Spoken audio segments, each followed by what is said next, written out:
But అల్టిమేట్గా ఫైనల్గా ఒక మాట అయితే చెప్తా. భక్తుల మనోభావాలు దెబ్బతీసి సిట్ రిపోర్ట్ కోసం మేము చూస్తున్నాను.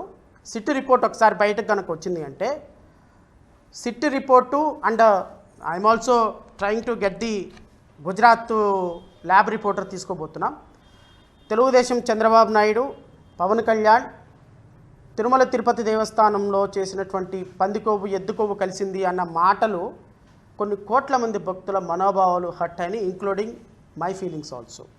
కాబట్టి ఒక అధర్మ ప్రచారం చేసి కులాల మధ్య మతాల మధ్య disturbing Tranquility between two communities and making a false allegations, spreading a rumors across the society is an offense.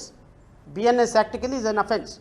So as a being a lawyer ga మా పార్టీ కొంత లీగల్గా యాక్టివ్గా ఉంటుంది కాబట్టి నారా లోకేష్, చంద్రబాబు నాయుడు, పవన్ కళ్యాణ్ అండ్ ఎవరెవరైతే ఈ ఇంక్లూడింగ్ బిఆర్ నాయుడుతో సహా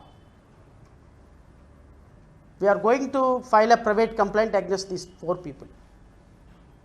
ఇంకా ఎవరైనా ఉంటే వాళ్ళందరి మీద చట్ట ప్రకారం ఇలాంటి ఈరోజు జరిగింది భవిష్యత్తులో జరగకూడదు.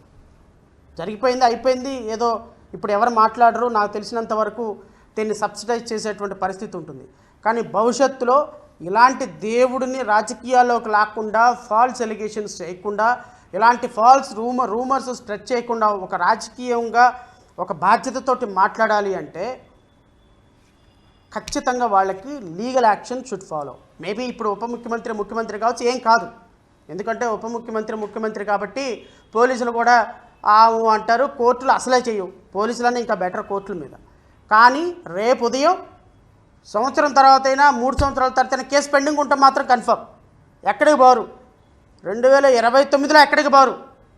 ఈ కేసులో ఎవరెవరైతే ఫాల్స్ రూమర్స్ స్ప్రెడ్ చేశారో, భక్తుల మనోభావాలు దెబ్బతీశారో వాళ్ళందరి మీద లీగల్గా we are going to lodge a report against those people who made a comments, unnecessary comments against TTD.